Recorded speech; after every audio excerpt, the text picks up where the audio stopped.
official response to the Islamic dilemma, but instead of solving it, he somehow managed to make it way worse. It doesn't just crack under pressure, it literally implodes. All right, buckle up because today we're taking a deep dive into one of the laziest, most recycled anti-Islam arguments online, the so-called Islamic Dilemma. You've heard it, the idea that if the Bible is preserved, Islam collapses, and if the Bible is corrupted, Islam collapses. Sounds clever until you look at literally any Islamic source. But here's the twist. The critic's entire argument is built on fallacies so basic, they implode the moment you check the actual Quran. And not only that, his logic actually backfires and creates a Christian dilemma that completely wrecks his own theology. Let's expose this step by step. The critic starts with a massive mistake, the kind that would get you failed in a beginner's theology seminar. He assumes that when the Quran says Torah and Gospel, it must be talking about the Pentateuch and the 4 New Testament Gospels. Wrong.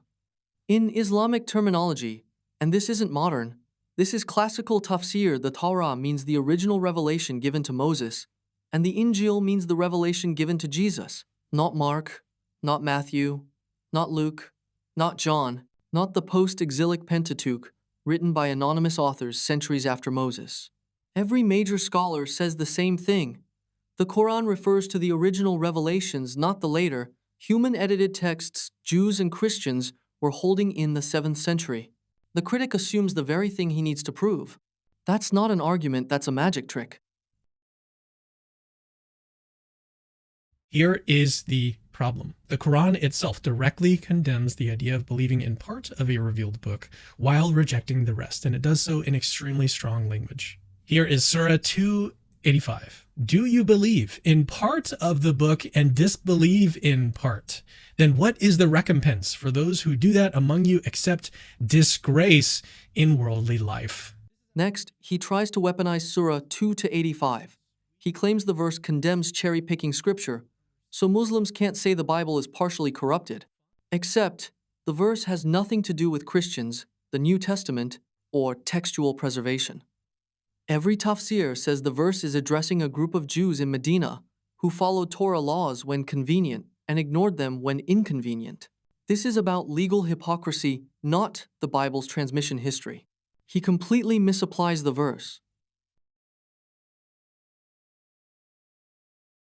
Why does it command Jews to judge by what Allah has revealed therein in Surah 543? Why does it instruct Christians to judge by what Allah has revealed in the Gospel, Surah 547? Why does it rebuke the people of the book for not upholding the Torah in the Gospel, Surah 568, which only makes sense if those texts were intact and authoritative? All right, let's break down the real historical context behind Surah 543-47. Because once you know the story, the Christian misuse of this verse completely falls apart. The verse was revealed during a very specific event. A Jewish man and a Jewish woman committed adultery. Now, according to the Torah, the original Torah, the punishment for adultery is stoning. But the Jewish leaders at that time didn't want to enforce this rule. The couple involved were high status, respected, and the punishment was considered too harsh. So the rabbis came up with a plan. They said, let's go to Muhammad. If he gives a lighter ruling, we'll accept it. But if he insists on stoning, we'll reject it. In other words, they weren't seeking truth. They were seeking an escape. So they went to the Prophet hoping for a softer judgment. But the Prophet told them, bring me the Torah. They did. One of the Jewish scholars began reading from the Torah, but he placed his hand over the verse that mentions stoning, literally covering it with his palm so that nobody could see it. Standing nearby was Abdullah ibn Salam, a former Jewish scholar who had become Muslim. He immediately caught the deception. He shouted, lift your hand, show him what's underneath. And when the rabbi moved his hand, there it was, the exact verse commanding stoning the law they were trying to hide. And at that moment, Allah revealed the verse. Why do they come to you for judgment when they have the Torah containing God's rule? The meaning is crystal clear. They have a scripture from God, a revelation for their law, but they refuse to follow it. Right after addressing the Jews, Allah turns to the Christians and says, let the people of the gospel judge by what Allah revealed therein. Notice, It does not say what is written by Matthew, Mark, Luke, or John, meaning the original Injil given to Jesus. Christians try to claim that Surah 547 proves the Quran validates their current New Testament, but this story destroys that interpretation completely. Number 1. The verse was revealed about people hiding scripture, not preserving it. Number 2. It tells Jews to follow what God revealed, not what they selectively read. Number 3. The exact Arabic wording means the original revelation, not later writings. Number 4. The parallel structure is clear. Jews follow their original revelation, Christians follow their original revelation, and Muslims follow the Quran. Number 5. This is a story about people misusing their scripture, not a verse praising the Bible as perfectly preserved. Once you know this incident, Surah 5:43-47 stops being a Christian argument and becomes one of the strongest refutations against their misuse of the Quran. And now we reach the critic's favorite verse. And most devastating of all, like, why does it tell Muhammad himself, Muhammad, that if he has doubts about the revelation given to him, he should, quote, ask those who have been reading the scripture before you, in Surah 10:94. The answer to all of these questions is painfully obvious. The Quran assumes the previous scriptures had not been corrupted. Surah 10:94, ask those who read the scripture before you. This is supposed to prove the Bible was preserved. This verse is not a command to Muhammad. It's a rhetorical challenge aimed at the doubters. Meaning, if you doubt the line of prophets, ask the people of the book, because they know the history. This is an appeal to historical continuity, not a validation of the entire Bible as it existed in the 7th century. This single correction obliterates Cameron's main pillar. Conscious corrections is where things get really, really interesting. This is the moment where his argument is really supposed to shine, but it actually reveals the deepest problem of all. That's where we're headed next. The selective corruption hypothesis. The Bible is reliable when it agrees with Islam, but it's corrupted whenever it doesn't. It's a neat little trick. It lets Muhammad affirm the good parts of scripture while dismissing the bad parts whenever they clash with the Quran. The only problem is that this hypothesis runs into the three really big, devastating problems. Okay, 1, it's completely unevidenced. 2, it's unfalsifiable. And 3, it's circular. And the clearer that we make these issues, the more devastating they actually become. Then comes the weirdest argument. If the Quran corrects the Bible, that must mean the Bible was perfect. I wish I were joking. If the Quran says the originals were changed, then of course it will affirm the true bits and correct the altered ones. That's not a contradiction. It's the entire point. His logic basically says, if you fix something, it means it wasn't broken. The golden calf incident that Muhammad brings out is actually the perfect example. You'll see why. In the Bible, Aaron is involved in the sin of leading the people into idolatry. However, in the Quran, Aaron is completely innocent. Instead, a mysterious figure called Al-Samiri is blamed. Now, here is the problem. There is absolutely no evidence, none, from any Jewish source, any early tradition, any manuscript, any commentary, or any archaeological record that such an alternative version ever existed. There's no trace. He says the Quran didn't correct the Bible. It just made up a new version of the story. All right, let's apply that logic consistently. Take the story of Joseph. In the Bible, the ruler of Egypt in Joseph's time is called Pharaoh, but the Quran consistently calls him the king, not Pharaoh. Now, according to his logic, this would mean the Quran invented a new version, right? Except, here's the problem. This difference actually matches what historians and Egyptologists point out. The title, Pharaoh, was not used for Egyptian rulers in the period traditionally associated with Joseph. It became standard much later, meaning the Quran's version isn't random, it's more precise. So, if the Quran gives a different detail, and that detail is historically reasonable, what does that do to his argument? It destroys it. Because now he can't say, the Quran changed the story, so it's wrong. Not when the change makes perfect sense. He also tries the classic Samaritan argument, saying the Quran is wrong because Samaritans didn't exist at Moses' time. Of a Samaritan figure in the ancient story, Jewish sources unanimously place Aaron at the center of this event. And by the way, Samaritans, Al-Samiri, it's literally translated the Samaritan, Samaritans didn't even exist for several hundred years until after this story supposedly took place. That's what we call in the literature, that's what we call a whoopsie.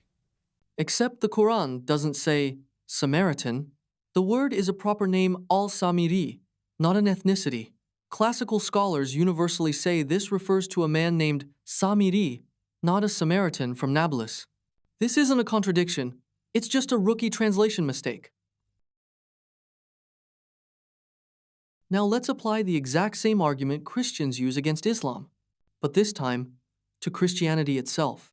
They say, if Scripture is preserved, Islam contradicts it. If Scripture is corrupted, the Quran affirms corrupted text. Therefore, Islam is false. Alright, let's apply that logic consistently. If the Old Testament is preserved, Christianity collapses. Because the Old Testament explicitly denies the core doctrines of Christianity. First, the Trinity is denied. Deuteronomy 6-4 says, "Hear, O Israel, the Lord our God, the Lord is one."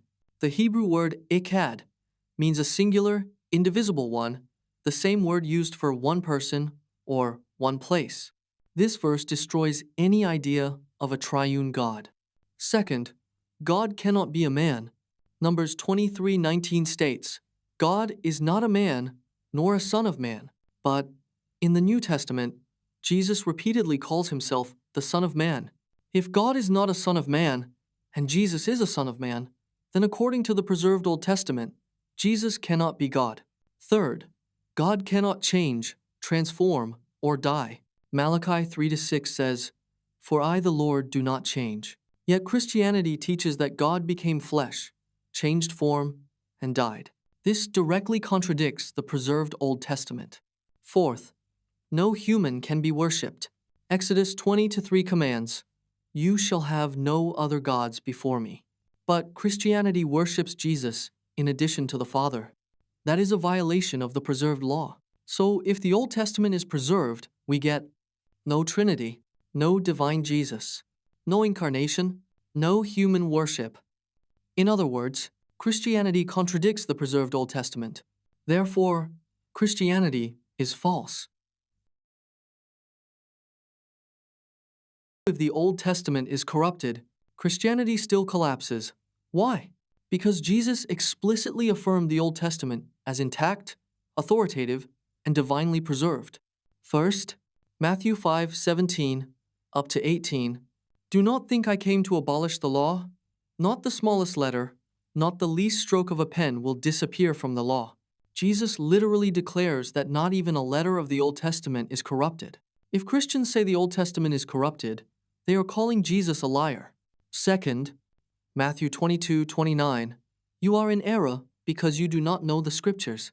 He assumes the Scriptures are valid, intact, and correct, not distorted or corrupted. Third, Matthew 23:2-3, "The teachers of the law sit in Moses' seat. Therefore, you must do everything they tell you." Jesus endorses the Jewish law and its scripture as fully authoritative. Fourth, Jesus repeatedly quotes the Old Testament as divine truth, and especially John 10:35, where he states, "Scripture cannot be broken," meaning it cannot be corrupted. So, if the Old Testament is corrupted, then Jesus affirmed corrupted Scripture. Jesus taught corrupted Scripture.